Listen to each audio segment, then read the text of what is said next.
so much to say. I know.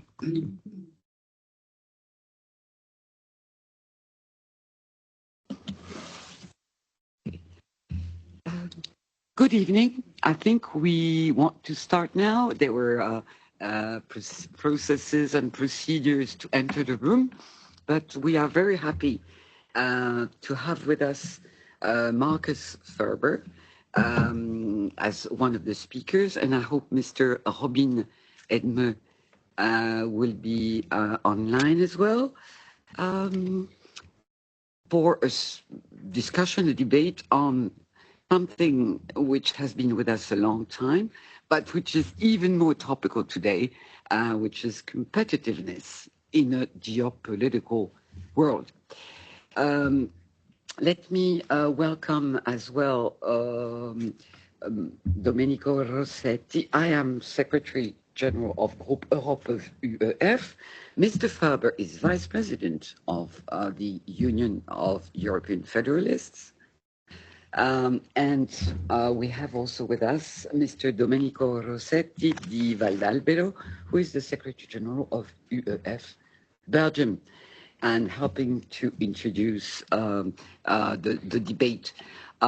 Be aware that the debate is being recorded, if that's okay with you, and that so we plan to have different stages.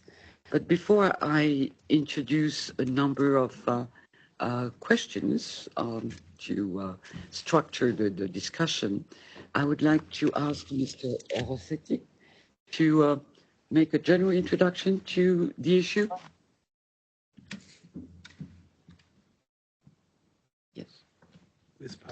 Thank you very much, Catherine, and it's a great pleasure to be with you. And thank you also to the UEF Belgium member, which are in the room and also connected. I see also that, unfortunately, Estelle Gurger was not able to join us. Then let me say also a few words about the Commission perspective, about competitiveness, and I would be very glad to quote President von der Leyen. Yesterday, at the Cleantech conference, she was saying, "We know the challenges businesses are facing, high energy cost, a lack of access to finance, unfair global competition, and difficult sourcing of critical raw materials." And she added, "Our climate goals remain the same, but we will be more flexible and pragmatic on how we achieve them." I fully share this perspective. I think that she points out to the major issue of competitiveness. She's also building on the different reports that we had last year, the Enrico Letta report, the Mario Draghi report. I would add also the Manuel Aitor, the former Portuguese research minister, underlining the key role of research and innovation for EU competitiveness. We must close the productivity gap vis-à-vis the US and China. And this is obviously closely related to research and innovation. The Competitiveness Compass is working on it, as well as the current activities on the future European Competitiveness Fund, where the aim is to reassemble all the different financial tools that we have to promote, to incentivize research and innovation under one single umbrella.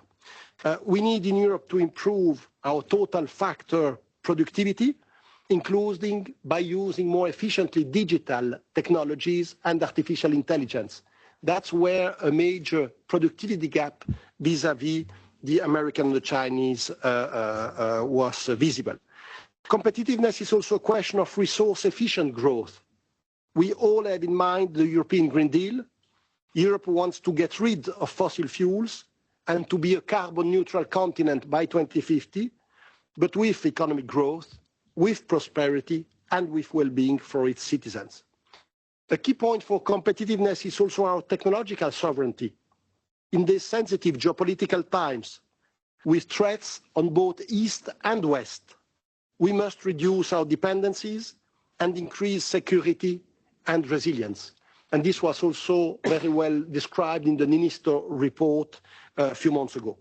If we do not have access to natural resources, or if we are cut from energy or telecommunication networks, we cannot be competitive. We speak a lot about a geopolitical Europe, I prefer the term geotechnological Europe. Without a strong technological, industrial and technological basis, we will not be able to become competitive. 30 years ago, when I was still at university, it's a long time, in Maastricht at the Merit with Luc Soete, Jacques Delors was publishing his white paper on growth, competitiveness and employment. And they take the time a few days ago, in order to prepare myself, Catherine, to see what were the main messages in this white paper of Jacques Delors. And in the competitiveness chapter, I will just raise 4 points that were there. The first was towards a global competitiveness. At the time of Delors, the threat was not China, it was Japan.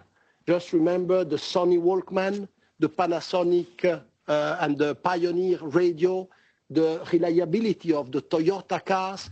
That was really the threat, Japan, from which these last few years we do not hear a lot, but still it remains a key technological actor.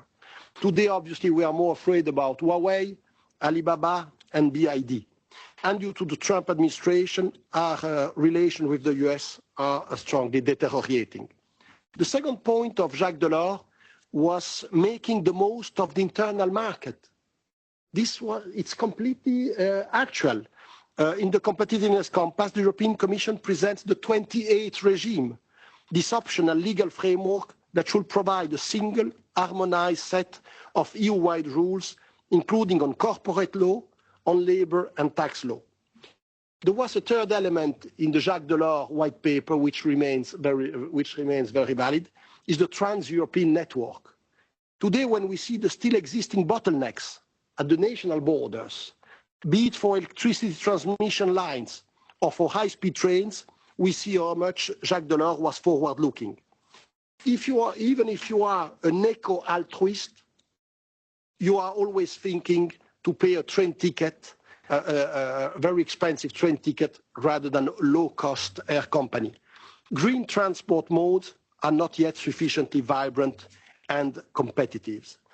Dear colleagues, today in the industry, European industry is paying between 2 and 3 times more the energy cost than the US and China.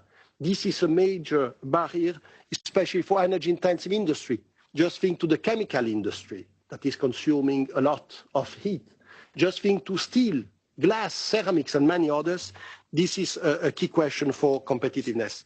Jacques Delors was saying at the time, more than 30 years ago, there is no miracle treatment, neither protectionism, and obviously I'm not making any reference today to the tariffs, nor a dash for economic freedom.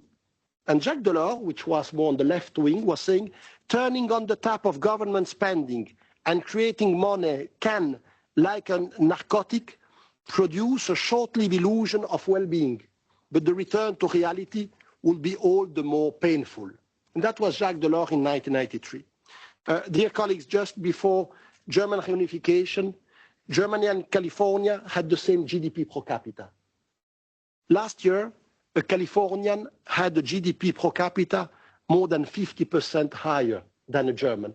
And I'm sure that the Member of Parliament, Honourable Member of Parliament, will certainly raise this point. And I hope that to find a European competitiveness way is fundamental, and we hope to get some wonderful receipts this night. Thank you very much. Thank you. Thank you very much for this substantial introduction. I'm waiting for the other speaker who says that it will be very difficult to connect before 7:25 or 7:30. And he's still looking for the link to connect. Well, these are part of the hazards of conferences, hybrid conferences.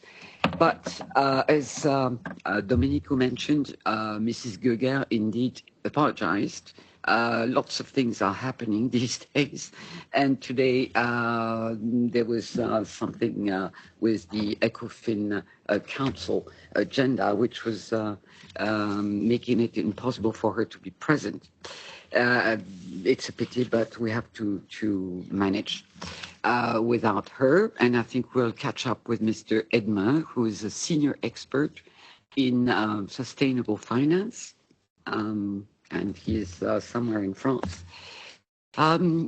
The way I suggested organizing or structuring the discussion, which will end at 8:30 sharp, sorry to be very practical, is to raise first the question of what is competitiveness, because everybody's talking about it, but I'm not sure we understand the same thing or exactly.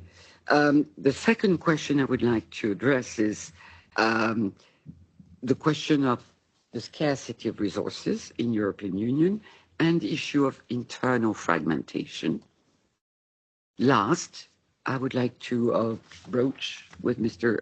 Ferber the question of European defense and, of course, finance. This is more or less the way in which I would like to structure the thing. And first, competitiveness, as I said, has long been an EU objective, even from the time of the white paper of Mr. Jacques Delors.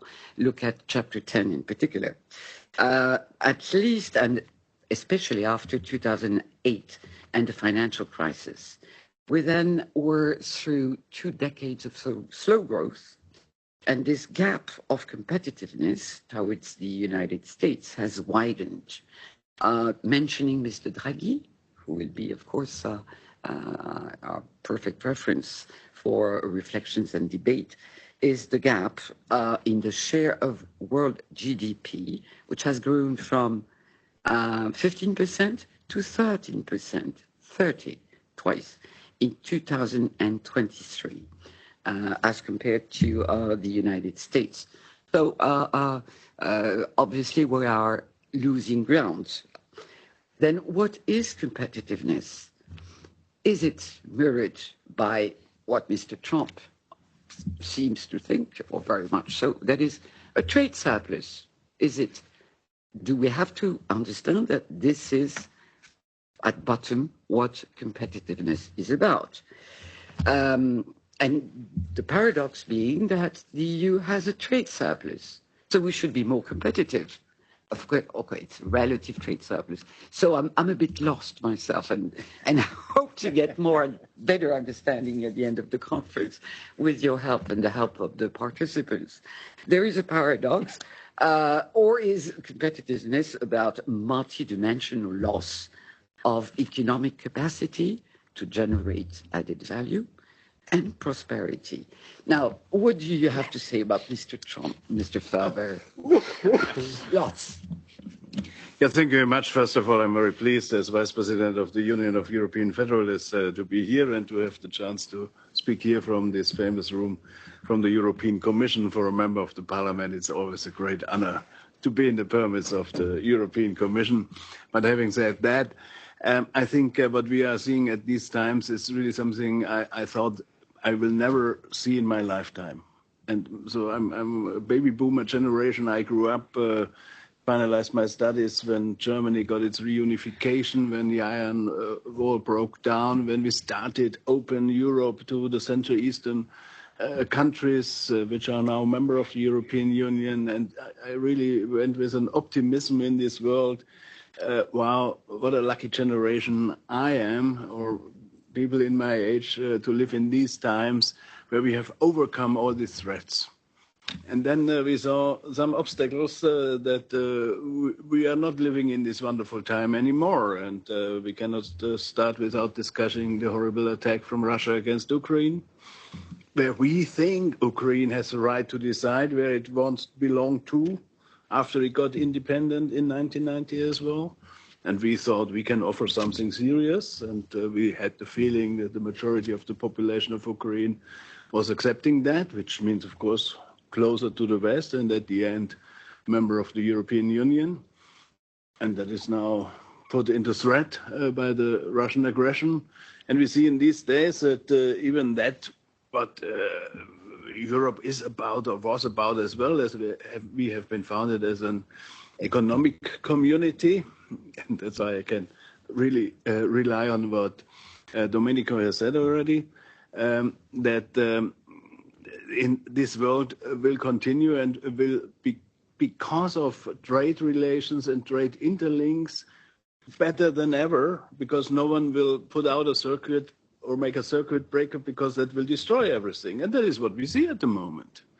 Yeah, what Mr. Trump is doing is destroying a way of organizing the world as it was done in the last 50 years, or especially in the last 30 years, and Europe benefited a lot of that. So, but we come to your question very soon as well, because I think that is a key issue which we have to address. Trade surplus is not a value by itself. And I think mercantilism, so everyone has to have a trade surplus and the world is better, but if everyone has trade surplus, there's someone who has to have a trade minus, otherwise it will not work. And that is what even a French king had to learn 250 years ago, where mercantilism was the economic model of the time, and it was not proper functioning either. And only to speak about competitiveness, as Mr. Trump is complaining about US cars, which are not sold in that way in Europe. Yeah, sorry, have you ever driven a US car? You know how much fuel it uses per 100 kilometers? We cannot afford that. That's not our way of living. That is not how we are used to deal with that. It's wonderful to have a car with 4 liters because it's very quiet driving in the United States, but that is not how we are driving. That is not how we think we are responsible for the environment. Yeah, sorry to mention these things. It's not about a crash test, what he has introduced now in the last days, because this crash test is not for the question whether the car brakes or not. It's about that the glass is not hurting the driver when something like that happens at a bowling ball goes in the front of a car, only to mention one of these crazy things we hear at the moment. So, but coming back to your question, I think on the one hand, we are competitive in the world markets, otherwise we wouldn't have a trade surplus. On the other hand, and that is what Draghi mentioned in his report very clearly as well as one of the introductory analysis that, and you spoke about Germany to California, he speaks about Europe to United States in 2022. So 23 years ago, the GDP per capita in the US was 15% higher than in the European Union, and now it's 30%. So there is a gap in the GDP development, and that is something we have to address. And those the longer staying here remember, for example, the Barroso strategy or the Lisbon strategy to become the most competitive science-based area on the world. The competitiveness was mentioned there as well. I think we have not achieved the aim, but a lot of measurements have been taken inside this Lisbon strategy. And on the other hand, and that is what me is more concerning, Draghi is not mentioning that, the United States are a market which has already everything in overflow. We are a market who still has potential to develop. If you look to Central Eastern Europe countries, if you look to our neighbors in the Western Balkans, in the East, beyond this horrible war, it should be the case that we have more growth. But if you look even to the potential growth rates, they are lower than in the United States. And that is what Draghi mentioned as well, with a generation which becomes older and older. He quotes that in 24 years, we are losing 2 million people in the labor market. And even that reduces the potential growth rate, which means if you use everything properly, how can you grow? And honestly, the member state I know best, I think that is the phrase here in Brussels, Germany, who has a potential growth rate from only 0.5%, it shows there we have a lack. And that brings me to the questions we are discussing at the moment. I think what the Commission has addressed properly now, less bureaucracy. So let's do the things which are needed, but do not overrun things with too much reporting obligations, with too much bureaucracy on the one hand.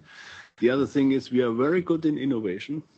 I think that's one of the problems of the member state I know best as well. We are inventing a lot of things, but we are not able to bring these innovative ideas on the road with products.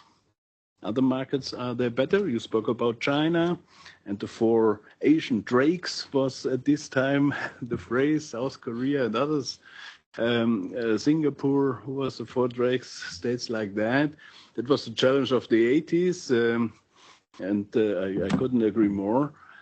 Who brought our innovations on the street, the famous fax machine everyone is laughing about, but at this time it was, oh, high innovative fax machine invented in Germany, produced in Japan.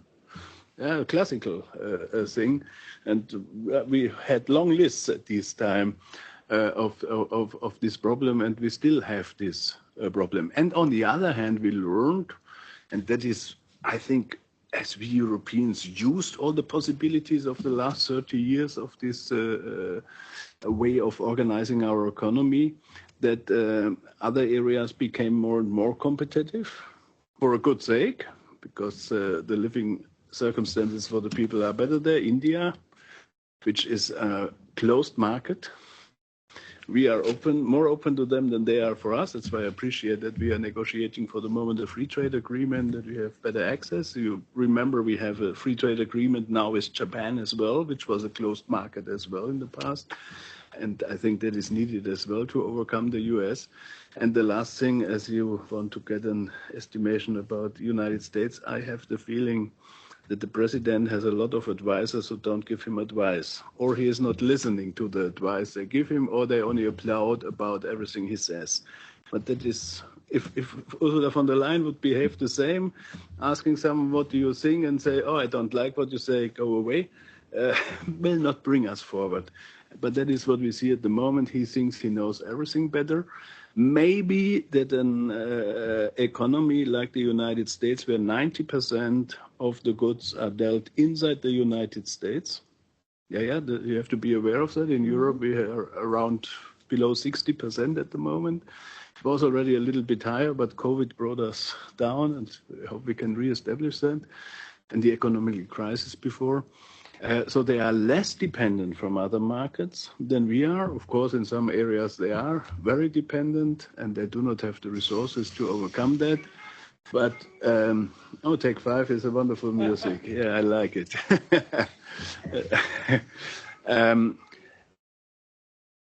So for us, number 2 is strengthening the single market to get rid of non-tariff burden inside the single market, to be less dependent from other markets as well. And number 3, for achieving more competitiveness, is that what we call nowadays resilience, that we are able to have more in the production chain produced inside the European Union, which doesn't mean in one country, in the European Union, because every place in the European Union has its advantages and can bring them in to create better competitiveness. I think that would be my first 3 main issues to address to overcome this problem, that we have on the one hand trade surpluses, but in the question of wealth, which of course is linked to social stability as well, to be very clear, because we don't have to keep that away. Wealth is not a value by itself as long as it's not balanced. I think that is one of the main problems of the United States. The wealth gap is more broad than in the European Union. It's one of our advantages. And to safeguard that, of course, we have to be able to address that. And I think that are some of the key elements we should focus on.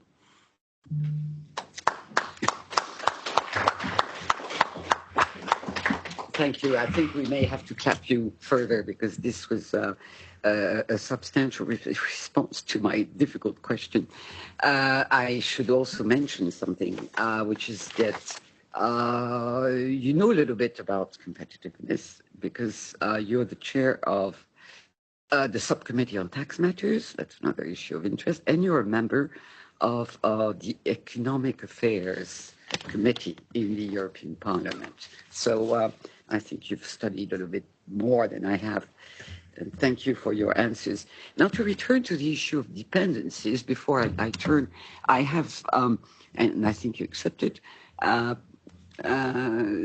that we would go back to the public after each of the 3 steps, if we can manage the time.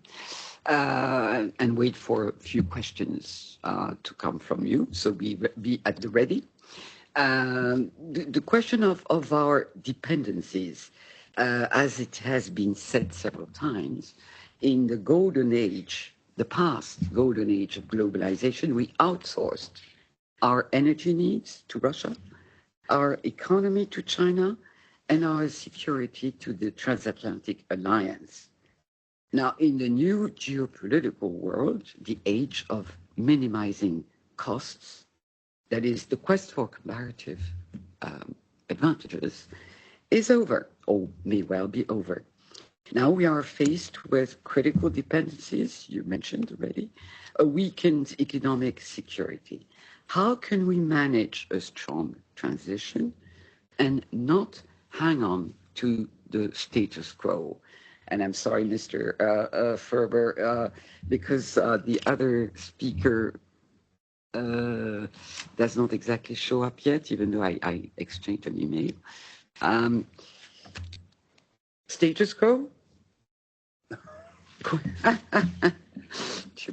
To sum it up, yes. Yeah, I was joking before that the member of the European Parliament has no obligations, so he has free time and is very happy that from time to time we get an invitation like tonight. But now I'm confronted that I have to be the one and only, which brings me to the situation as now I left my field of competences, as you mentioned, that I'm a member of the Economic and Monetary Affairs Committee and there's a spokesperson of the EPP group. So I have some responsibilities in that area. But honestly, we have to be aware that our continent has some advantages, unfortunately some disadvantages as well. And if we speak about raw materials, we have some disadvantages. We are not well equipped with raw materials, especially those we need for the 21st century and for the transition, for example, to become carbon neutral tremendously. And therefore, we are dependent from other regions in the world to have access to that. And if you look what's happening, coming back to Trump, what's happening between China and the United States at the moment, which is it's really war. It's economical war, what they are doing. That China made restrictions on access to rare earth, which is needed for electrical mobility, for example. But that's only one issue where you need rare earth. Everything which is done with an electrical motor engine needs rare earth. Only to describe the background. That they make limited access for the United States to these raw materials. And even Canada is thinking, they have them as well, is thinking on such restrictions. And the last, where we have it available, we have some smaller sources in other parts of the world, is Mongolia, which is surrounded by Russia and China, which makes it not easy to export. So that will hurt American industry in the short, and the midterm and long term as well, and shows how dependent even rich regions are if they are not well reserved with resources. So that's why we started already in the last period, thanks to a good initiative from the European Commission with the Raw Materials Act, and that is something to be improved now with the Clean Industrial Act, that we have a better usage of those raw materials we have already inside the European Union, which means recycling, using the things we have already used to reuse them, especially on those areas where we have a lack of. And of course, in the area of exploiting possibilities, as we have some restricted inside the European Union. We heard about Sweden, who has some things in the north. We heard about Spain, where could be a possibility that we can organize the access to that what we have in Europe by ourselves as well. I think that is the first step. But honestly, it's only a step as we are lacking with these things. And therefore, recycling is very important, but to have access to the raw materials from other areas in the world as well. And that's why I come back. Chile is very important for lithium, for example. The Mercosur Free Trade Agreement plays a vital role in this area. Also, I know that even the farmers in my constituency are not very happy, so I do not complain about farmers from other member states. I have the same problem in my constituency, to be honest. I have the famous Allgäu, which has 5% of milk production of European Union. It's only my constituency to mention that. Therefore, I know the problems, but I see on the other hand the possibilities as well, and I hope we get a balanced approach. We are waiting now for the translated agreement that we can really go in depth and analyze it and check it. But we have to think on those things as well, how we can manage access from our side. And on the other hand, we have to again think on innovations, because honestly, I spoke already how old I am. I remember the batteries of the old mobile phones. That was really heavyweight, yeah, because we did not have the technology at these times to bring high density of electricity with low weight in a cell phone or a smartphone. In former times it was only a cell phone in a smartphone. In nowadays we have solved the problem, but this is not the answer for battery electric vehicles, because then you have the high temperature problem, and we have to innovate there. And I think there are new techniques available, and we have to innovate them. And maybe we need less access to these kind of raw materials, which for the moment are the number ones to be needed. And that brings me back. Innovation is key for these issues. I had yesterday a presentation from a researcher how to make hydrogen different than as we learn it at school with electricity. And I think that is amazing. So let's do it. Let's test it. Let's try whether it really functions in not only in the lab, but under real circumstances, whether we can use that. I think that are the tools we have to use as well. And therefore, I hope that we will not see what we had 7 years ago when we started to discuss the financial frame, that the spare box for everything was the research program. And to be honest, I was 10 years in the budget committee, so I know this, how this works as well. And we need innovation, and I think therefore the cross-border cooperation, and that is the added value of the European research program, has to be equipped in a better way that we really can deliver that. But as I said, the lack of innovation to products has to become overcome as well. I remember a long time ago in my first legislative period, we had a program which was called Thermie, Schulthermie, long time ago. It was linked to the Euratom Treaty. I see, I'm not the only one who knows it, okay.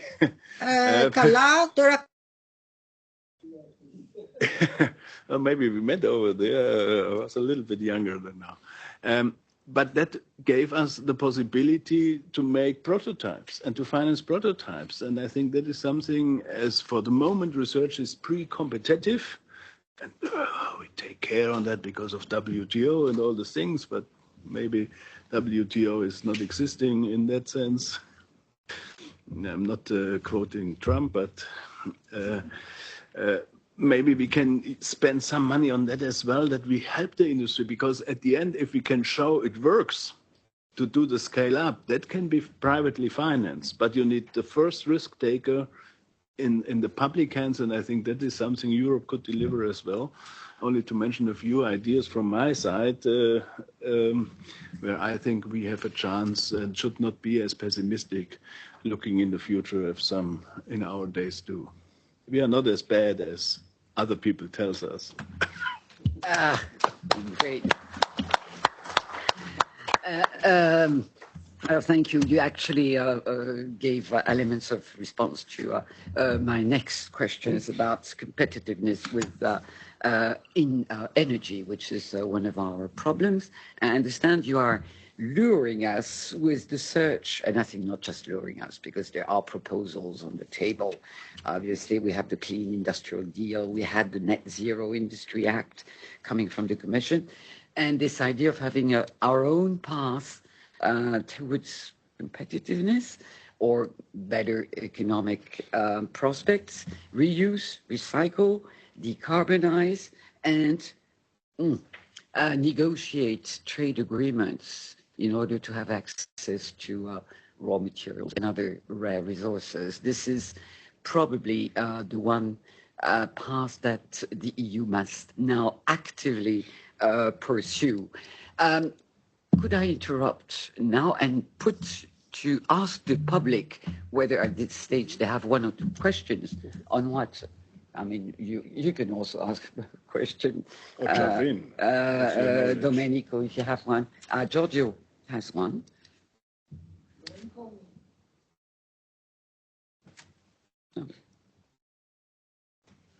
You have to press the button. Huh? Press hard. With some there. Press hard, indeed, harder than in the buildings we are. Hello, I joined the Commission 35 years ago, and indeed, I'm going back to the white paper of Delors. He was speaking about growth, competitiveness, and employment. And being a young PhD, I criticized it by saying it's 1 century old, because the next century, we were in 1992, would have been about development, something which would have not used resources. I was following the Club of Rome, not a mad green, but definitely very aware, I was 30, of the need to develop in a sustainable way. Employment was going to die in the way that we said. It would be about activity, people having 2, 3 jobs, changing jobs. The model that we had in the 90s was you come, you work for a company, you leave, you get your pension. That model was already changing then, and the white paper was not looking at it. And as for competition, I was saying we have to look at what Japan was doing at the time, which is co-opetition. In the example of the fax that you had or TV, the Japanese came together to attack us with state subsidies, and once they had killed the Europeans who were there, then they would fight it out and raise the prices. So in particular, I'm interested about the notion of co-opetition or competitiveness. Co-opetition, cooperation, competition. So in research and innovation, where I am working, we have a very clear model, which is we cooperate when we're far from the market, and we have things which are called joint undertaking in health, where we now have the whole of the health industry of Europe. So it started with the pharmaceuticals, but it's called Innovative Health Initiatives. We have the Federation of all the pharmaceuticals, the federations of all the medtech. I see colleagues there who are much more aware than me, who are working together to cooperate to do clinical trials, et cetera, and when it gets close to the market, then they fight it out. And that is an area where Europeans are very good. So the question is, co-opetition or competition? Are rules for competition, shouldn't we make them a little bit easier? Strategic autonomy, we need that product, even if the Japanese, Chinese, or the Americans are better than us and less expensive. Well, we need a European product. So, some of these rules, strategic autonomy and cooperation, are these two things which you think DG Comp would agree with? Yeah. As I had the honor to have Ms. Ribera, the responsible commissioner, yesterday in our committee, as we are responsible for competition policies in the European Parliament, in the Econ. I fully agree, because that was my question. And I asked her, as the fusion control regulation is now more than 20 years old, whether the issue of relevant market, for example, has to be redesigned in these new circumstances, whether it's not between Belgium and the Netherlands or Germany and France, but Europe and China, Europe and India, Europe and the United States. And then, of course, you can come to other conclusions. And even if you look to the papers of our days, like a Clean Industrial Deal, which I really support, it's a good approach, but the competition area is not addressed. The tax area is addressed, environmental, of course, there are a lot of issues addressed, but the competition part, which role of the GD comp in that area is not mentioned. And I think if we identify, and you will come to defense later, if we identify crucial areas where we want to strengthen Europe and where we want to have a really European approach to be less dependent from other markets or jurisdictions, GD Comp has to play a crucial role to achieve that. On the one hand, to better integrate the single market, and on the other hand, so my favorite is always telecommunication, and I said as long as we have 27 national telecom markets, I will never sit in an automatic-driven car. Because I know what happens at the borderline, as I have a constituency with a borderline to Austria, where I'm not connected for a while. So I don't want to sit in a car which is not connected for a while, to be honest, yeah? So I can live with that, I know it, but my car, what will it do? Yeah, so only to mention this thing, yeah, to give a ridiculous but understandable example what it means. And she said, oh, it's not in my mission letter. And so I was a little bit disappointed, yeah, to be honest, but we managed that we will continue the discussion. I'm fully with you. We have to rethink our strategy with a broader approach, taking all policies Europe has in hands together if we want to achieve something.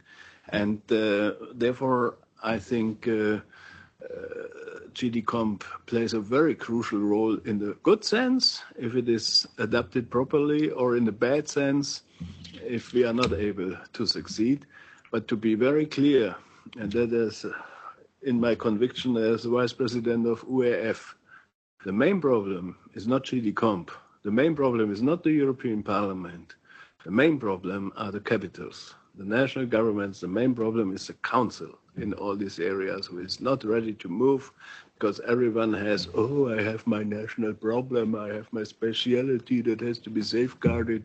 If all 50 states in the United States would behave like that, we wouldn't have these problems with competitiveness. That's one of our main hurdles. And to be very clear, and I say it here in the public as well, the problem is not the Commission, the problem is not the European Parliament, but the third party on the table creates all these problems which we have to overcome. Otherwise, we will speak about in 10 years, or my successors will speak about it as well, and address the same issues. That has to be done, this has to be done, and nothing has been delivered. We know what it has to be done, and I hope that some member states take initiative. So I grew up in the area of Helmut Kohl, honestly, and Helmut Kohl once said to me as a young politician, look, Mr. Ferber, I do not take into account what's good for Germany. I take into account what's good for Europe, because what is good for Europe, even if people don't understand it in the beginning, in the long run, it's as well good for Germany. Talk to Mrs. Meloni. Yeah, like the euro. The euro was not well received in Germany. Yeah, Deutschmark, hey. Yeah, sorry. It was one of my first things I had to promote as a young MEP. I started in 94. It was not that I was received with huge applause. But we now, in the long run, we've been the main benefiters.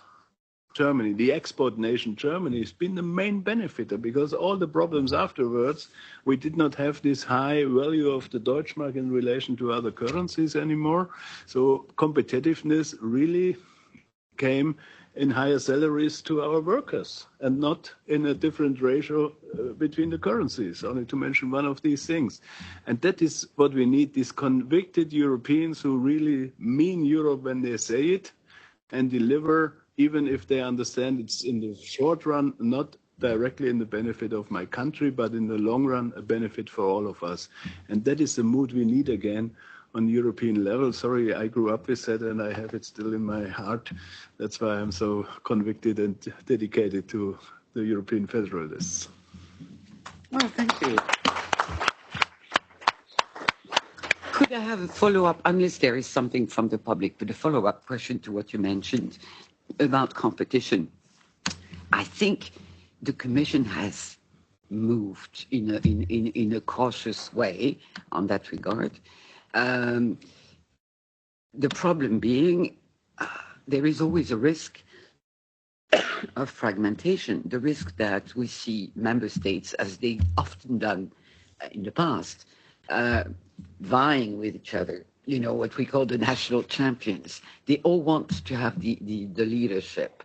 And isn't that part of the problem?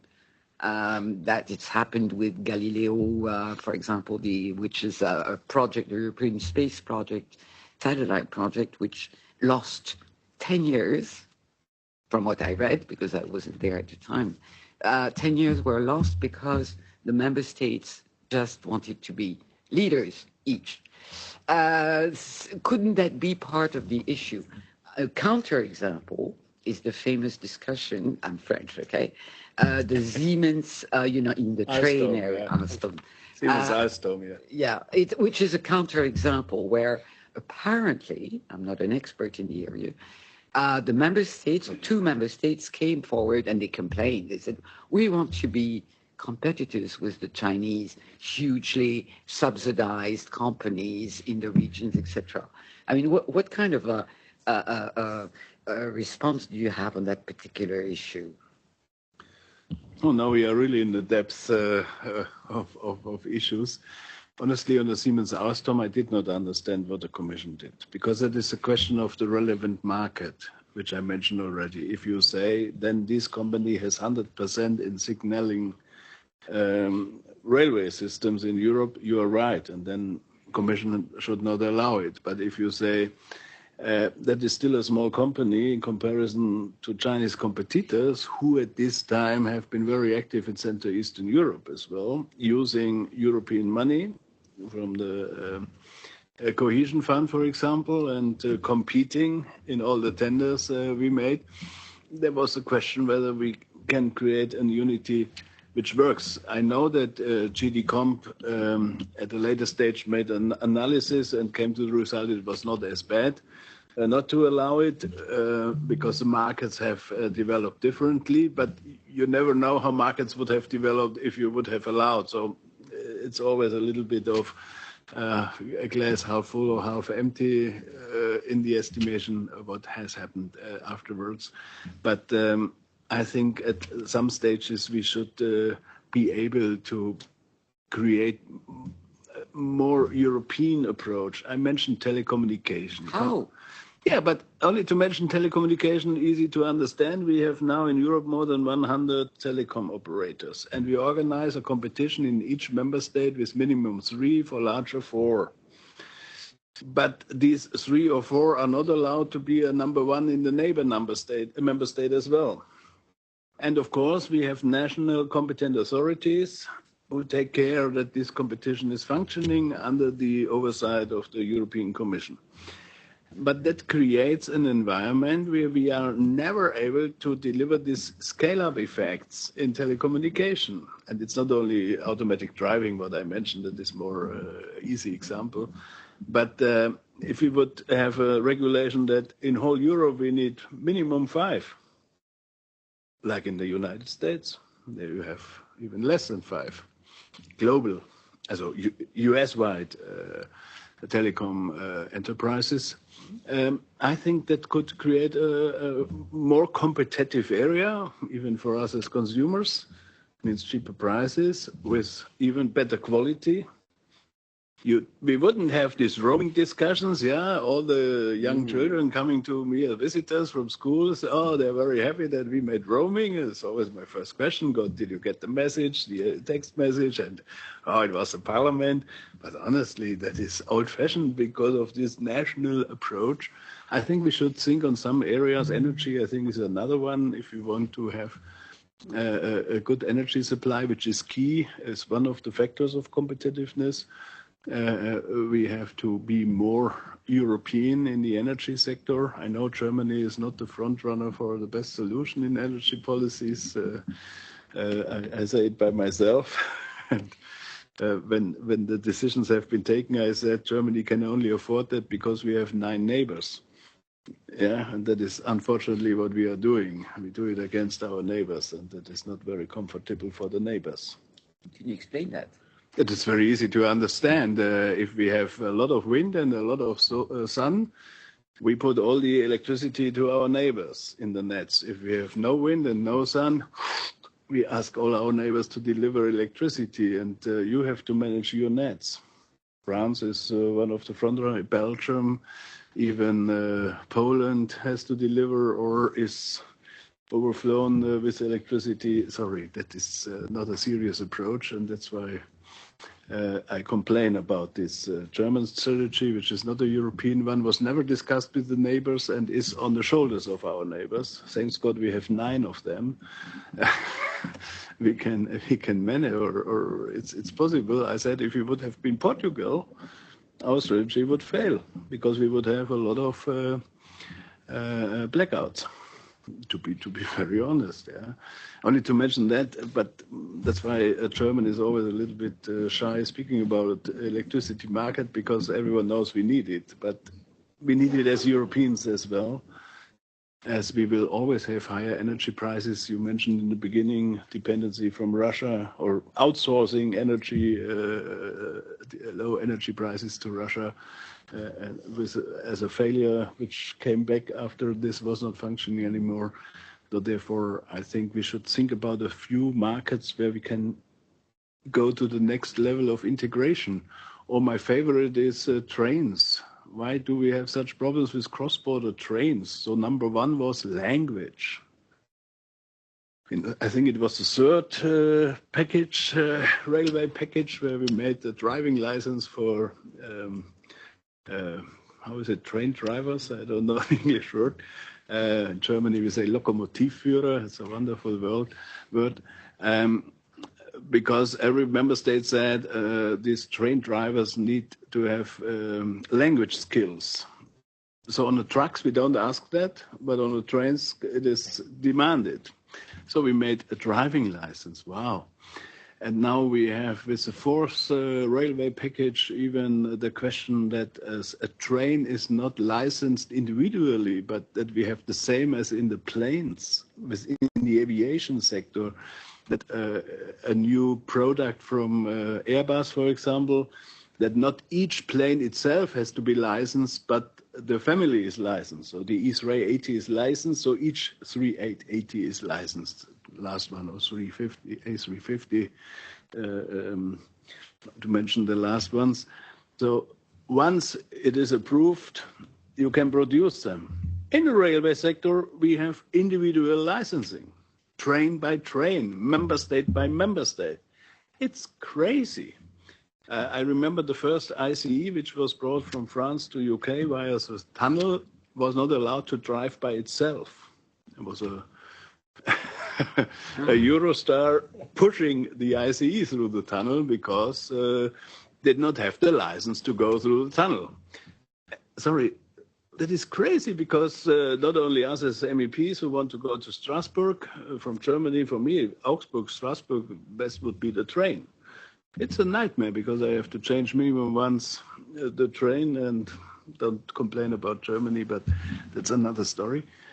Why are we not able to have more trains from Paris to Bratislava, which is one of these interconnections? Mm-hmm. Really, because of these things. And that is something we have to overcome. And there I see a lot of areas, but the main problem, I come back, that is not the Commission who made the proposal. It's not the Parliament who supported the proposals. It was at the trilogue, the third institution, who was not so in favor. And then the things have been watered down again.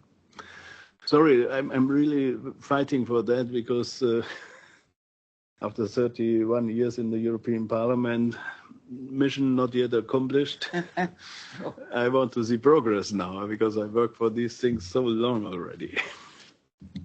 Yes, networks and trains.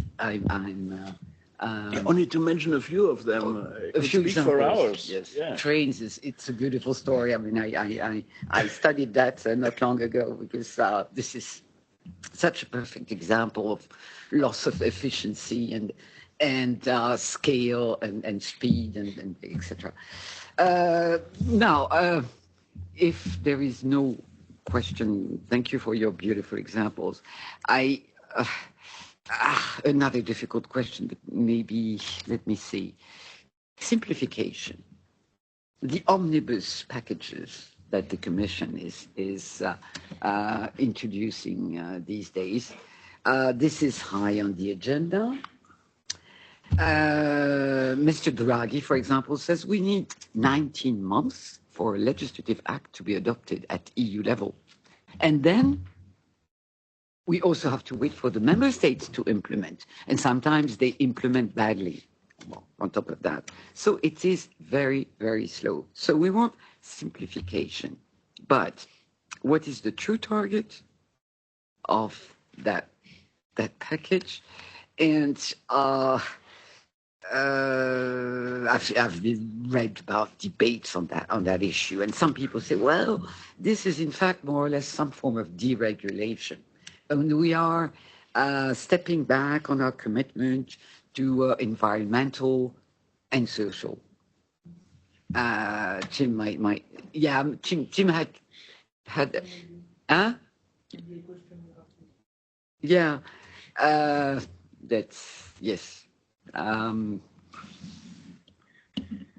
Yeah, number one, our process is very complicated, yes, but it creates a kind of stability which I really appreciate, because Ms. von der Leyen does not have the right to make every day 10, 100, 200 decrees like Mr. Trump.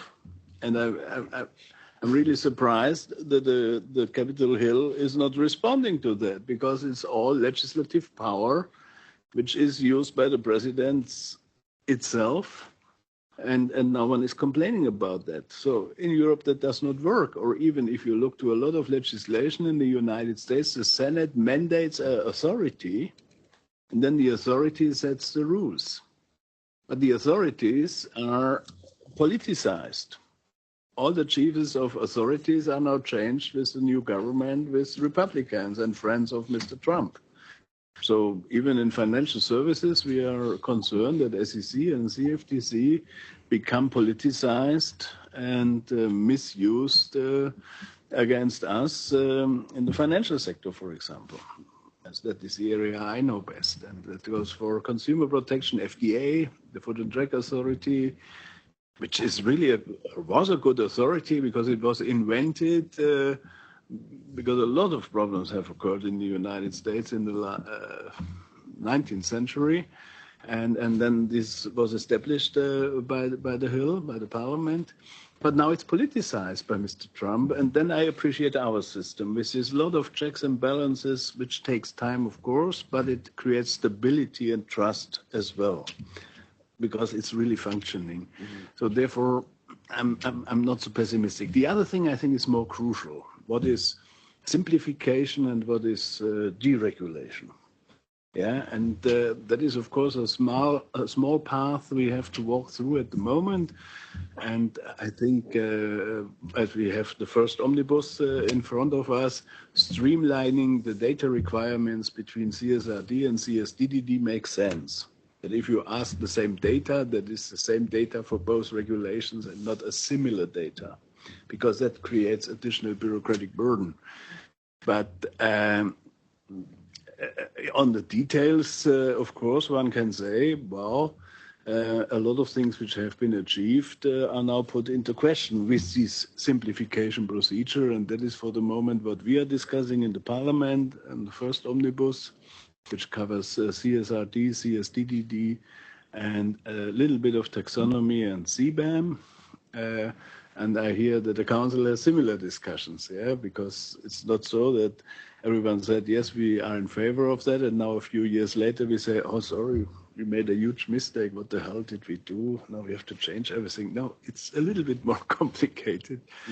But to go this path, to make it easier for the companies, but not with lower requirements on the results, which is decarbonization, social standards, establishing social standards outside the European Union as well. If I speak about corporate sustainability due diligence directive, to say it once outspoken, the CSDDD, I think makes sense. I hear less resistance on CBAM, for example. That's very interesting for me. So everyone understands maybe we have really done too much in that area.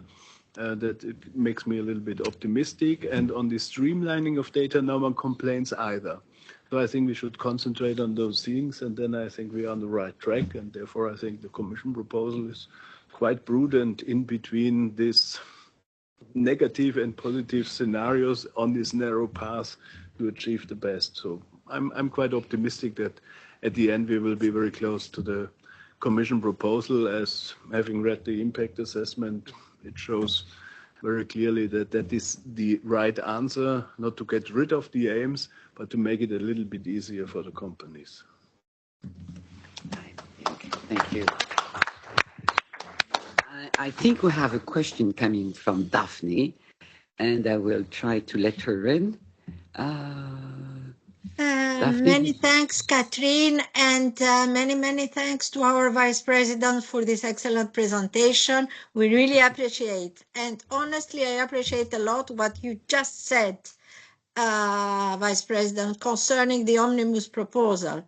The reason is having myself a lot of experience as part of the team who prepared the due diligence legislation after I don't know how many impact assessment, and having in mind also the experience in your own country with a very strong legislative framework on due diligence and the French legislation. So I'm wondering if there is legal security if we spend 3 years adopting a legislation and a few weeks or a few months later we change our legal framework, saying that it's extremely bureaucratic and it's not in line with our main objective to increase competitiveness. Having in mind also that we sell during 2 or 3 years at the international level our standards, the way that we are pioneer, developing best practice at international level for the way that we need business activities for the 21st century. Saying that, I think there is a need personally to revise few elements, but not really considering the whole approach. And I'm very happy to listen your views on this. And my last question concerning the instrument. Do you think that the legal instruments, for instance, a directive, is the right element to proceed, to continue adopting legislation as we did in the past at the European level? There is a new reflection on this, starting with in the area of migration to go back to regulation in order to avoid all this differentiation between member states' transposition measures and all the time needed in order to transpose correctly the EU law.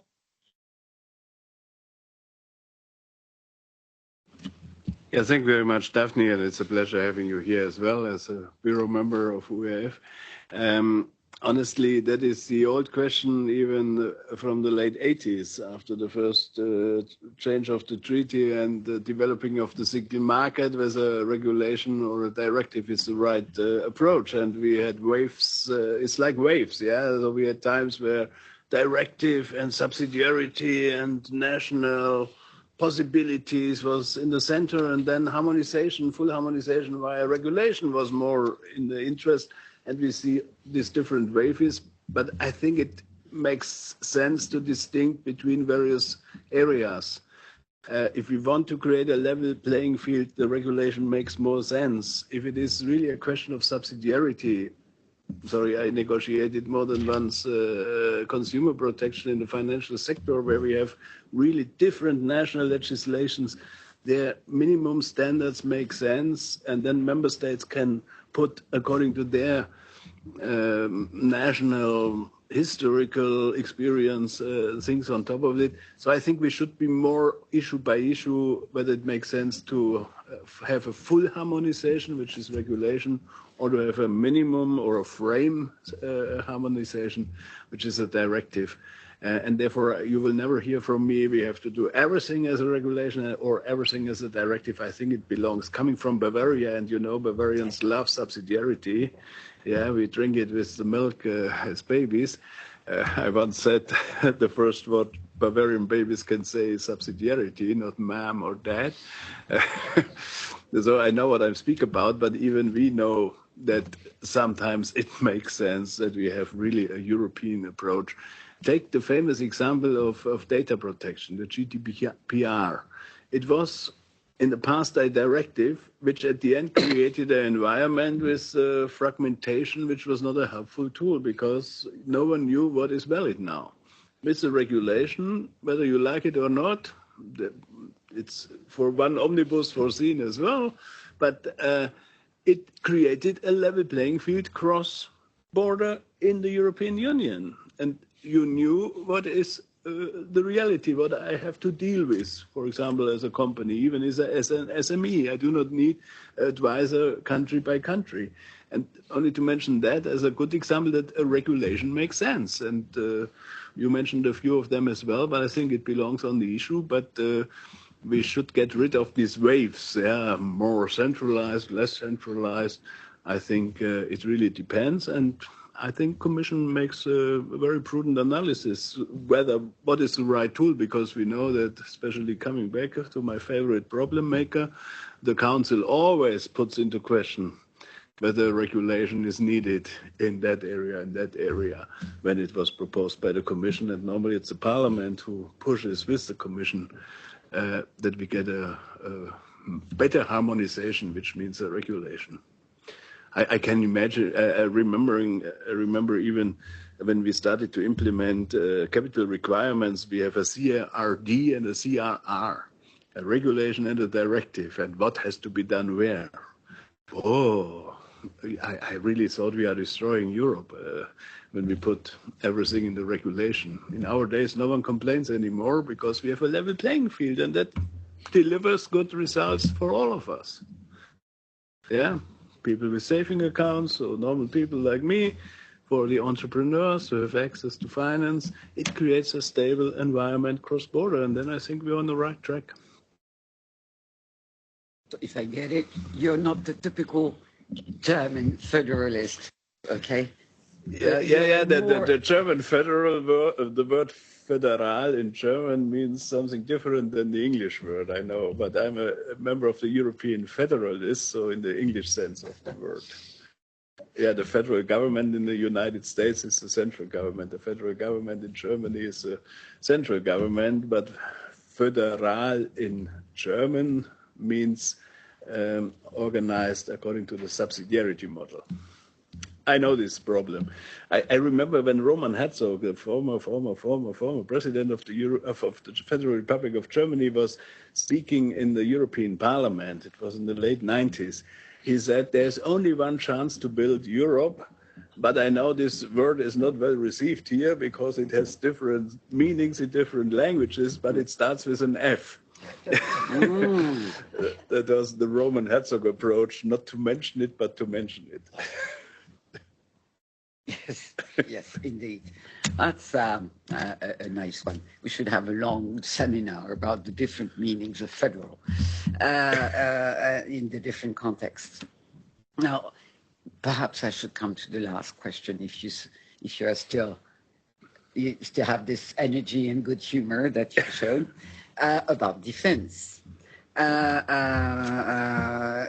the question is, could the future European defense, Rearm Europe proposes 800 billion euros over 5 years for rearming Europe. Could that defense lead to a turnaround in economic governance? That is, making, and this is very ambitious, making internal demand with greater integration and the coordination of military capacities, key drivers. That is, I'm putting on that issue, which is somewhat urgent, the whole understanding of the drivers for European growth? Integration, cooperation, money, of course. Yeah, it's very funny now to be alone, and it's really exhausting what you are doing with me. Yes, you are being hard pressed. I reckon this is unfair. Not even a water here. Yes, I know. But okay. Sorry for starting like that, because it's a very serious issue. And I think it's not only a question of money and financial resources. Firstly, we should discuss what is really needed. Because I think it's easier to open the wallet if you know what for. And sorry, that's why I was a little bit disappointed about this proposal by Commission President to put 800 billions in the window and to say we have something and then let's start what we need. I think we should go the other way around. What do we need and then what is the price? And then it's easier to have access to the resources by the member states.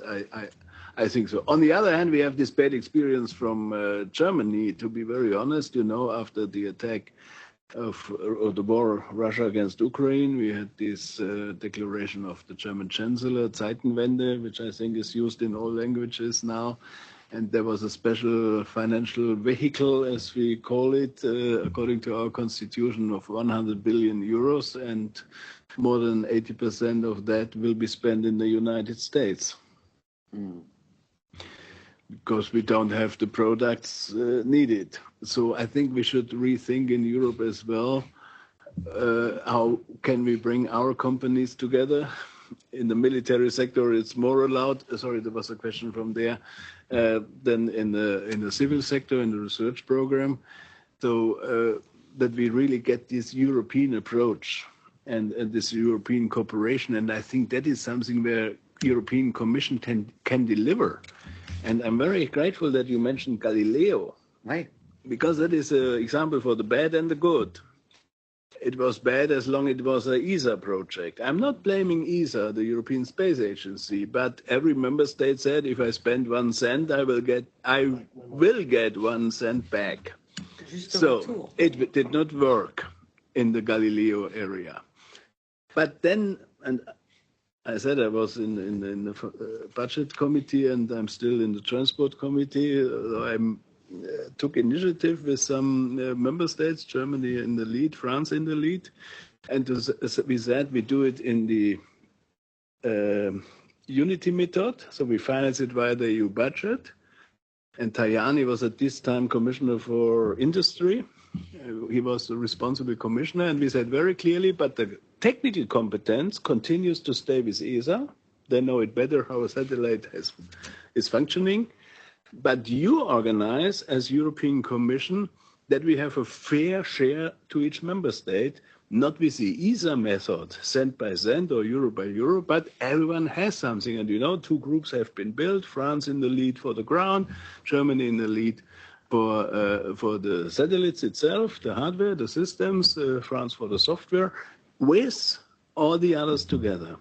And I think that is the added value European Commission can deliver even in the defense sector. So we have the EDA, European Defense Agency, was a baby from Parliament as well, with the support of the Commission. Took a long time till the Council accepted it because they said there's no need. I'm grateful that we have this instrument now in place because that can create a single market for defense. And the other issue is that is what we have to discuss now, and that was the Parliament as well, who had a small amount in the European research program foreseen for defense research. At this time, everyone complained. Now everyone is happy. Yeah, even Commission was not a front runner, to be very honest. Now everyone is happy that we have this small tool, as it creates an added value of bringing companies together to cooperate on European level.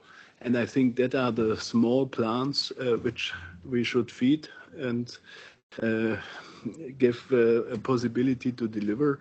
That at the end we are not only looking what's available in South Korea, what is available in United States. Maybe we need a little bit as a tool for negotiations, maybe, but that we even strengthen our industries, even to get the spillovers in a lot of areas. And because at the beginning, investments in defense is, according to the economy, consumptive expenditures, not investive expenditures, because it does not create additional value as long as it does not create spillover effects. And I think if we concentrate on that, we could achieve a lot, even in the area we started to discuss with. So I'm very happy that we have these small plants, EDA, European Defence Agency, this small program in the research area,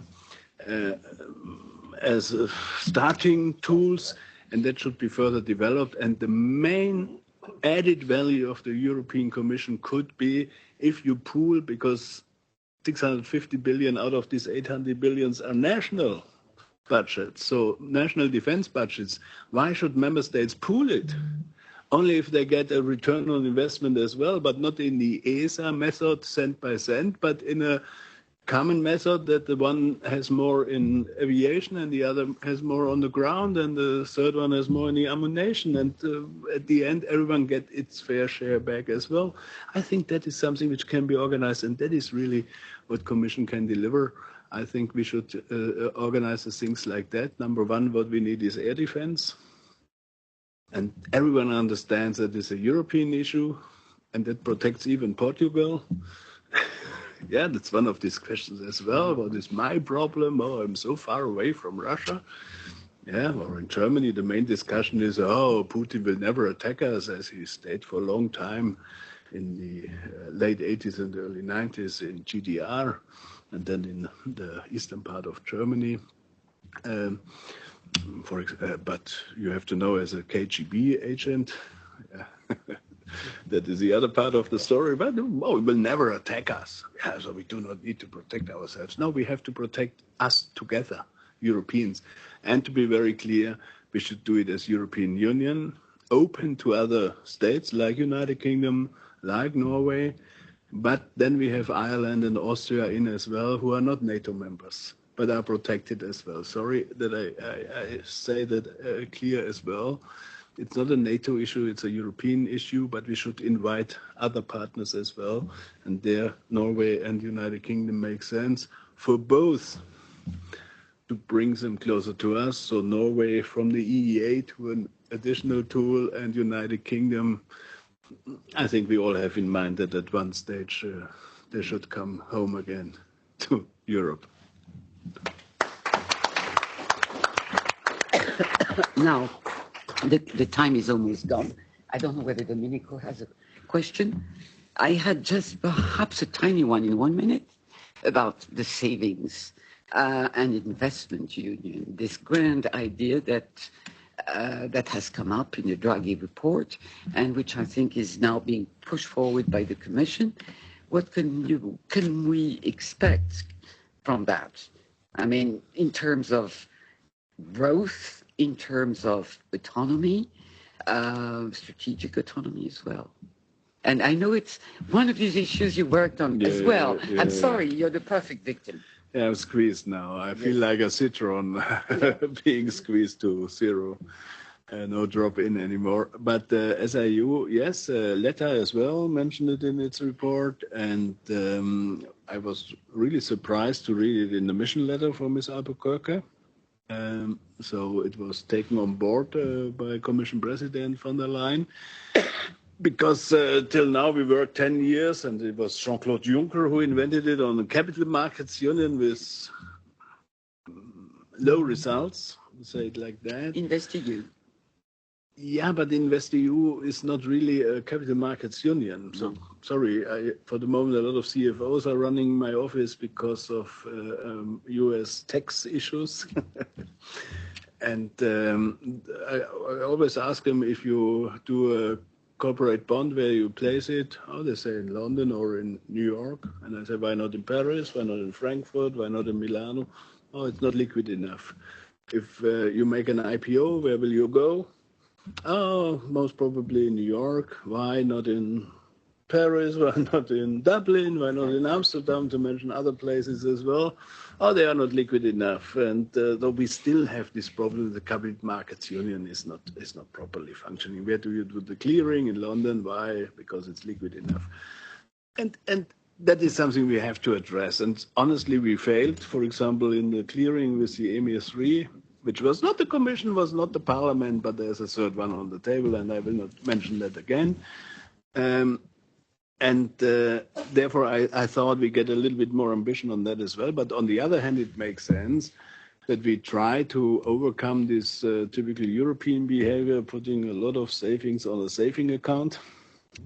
Yeah, sorry, that's how I grew up as well, when my grandma gave me something for birthday or Christmas. But please put it on your saving account. And of course I did, if grandma advised me to do it like that. Now I know that if I would have bought a McDonald's chair, it would be better revenue. Or even a European company, to mention that. But how to activate that these savings, which are huge amounts, will give a good return. Yeah. I will follow. Yeah, give a good return, but then we need, of course, something which, for the moment, if you look to the stock markets, no one would go to the stock markets. Yeah, it's the only one way since the last week. So how to incentivize to go to the stock markets? It's a challenge. But on the other hand, only to mention one or two member states who have some good ideas, the Netherlands with their pension funds. Of course, they are sampling the savings from the people, but they have the possibility to invest as a bulk investor in infrastructure where you have revenues as well, in equities, whatever. And if you look to Sweden, where you have this tax program that savings are invested on the stock markets as well, and that is subsidized with tax incentives, is an issue as well. I know the Swedish are more close to financial markets than the Germans, for example, are. But if there's a need of an intermediary like a Dutch pension fund, we should give member states the possibilities to develop these things, that these savings will be attracted. And of course, number one is to have stable but higher revenues than on a saving account, that I really save for the age, that after retirement I have something I can live with. That is why US made demonstrations, or US citizens made already demonstrations last weekend, because they are mainly invested in equities, in shares, yeah, and they lost a lot of their pension savings. Yeah, that's the problem. That is what Mr. Trump is doing to its electorate. Oh, it's his decision, but you see people complain about that. It's not our approach. I think if you have an intermediary, as I said, a pension fund who is able to manage that, if you have the public, like the Swedish model, which gives some incentives to make it even attractive, or in the investments of infrastructure, for example, you have the public who takes the fundamental risk that private investments can go up, and that is InvestEU, where we have not attracted private investors to jump in. Maybe there are some possibilities, but if I read the working program, which is the annex of the communication on the SIU, which is already published by the European Commission, I miss a little bit the ambition. It's still the old approach. Oh, we have to think about the pan-European pension product, which is not working properly, and we have to do a little bit on securitization and stuff like that. I think that is not the big jump what we need to bring the private households to invest a little bit more with their savings and not to put them only on a savings account. Well, I will perhaps keep my mention to myself personally, but don't give advice. No, I'm not a financial I will keep advisor. my pension to I'm myself. a legislator. Well, but it's we do need, of course, some financial capacity. Now, may I try to draw a few conclusions, but very, very briefly, because there was so much that you gave us. You are such a good pedagogue, which does not mean always in agreement with you, huh? Not 100%, 90%, especially about your very strong pro-European stance. If I may, I myself am a federalist. But where are we today? Major change is being imposed on us. And we need to review our preferences and economic choices. I think you've explored a lot of that. And it is high time. Our reliance on external powers for energy, technology, and defense is unsustainable. This should be a wake-up call for Europeans and a call to act fast because we are late and unprepared to the new global environment. For the very passionate pro-Europeans, of course, we need an acceleration, and an acceleration which involves and includes institutional progress, institutional changes, as regards own resources, as regards unanimity. We need to be more agile, to act fast, and to act with power. And we are still being shackled by ourselves and maybe sometimes by our member states as well. We need to put a strong end to the fragmentation of our capital markets and banking system. We need efficient decision-making and political leadership. That's a difficult issue. So I will, of course, recall the resolution of the European Parliament back in November 2004, calling for treaty change. This is, of course, a red flag for some people and some member states. And so far it has not been followed. There has been no opening to amend the treaties. Failing which, treaty change, I mean, we need at least progress, and if a consensus among the 27 cannot be found, the willing must press on ahead to overcome stagnation and paralysis. This is what we call pragmatic federalism. But anyway, we can no longer, and I think somehow you convinced us as well on that issue, we can no longer live and act below our means, below our economic capacity, and ignore the aspirations of the citizens for peace, security, and prosperity. So thank you very much, because you gave us a lot. And my conclusions are just trying to conclude precisely. Thank you very, very much. There will be a verbatim, and there will be an article published in the Grasp and maybe in different other places, but you will be certainly informed. That's minimum return you can expect from us after all that you gave. Thank you very, very much. And thank you for the people who came. Thank you, Domenico. Thank you for those who helped give access to this. Access still remains a problem. Free circulation is not evident. So it was a very good meeting. Thank you for me. Yeah, we have to thank you for the moderation.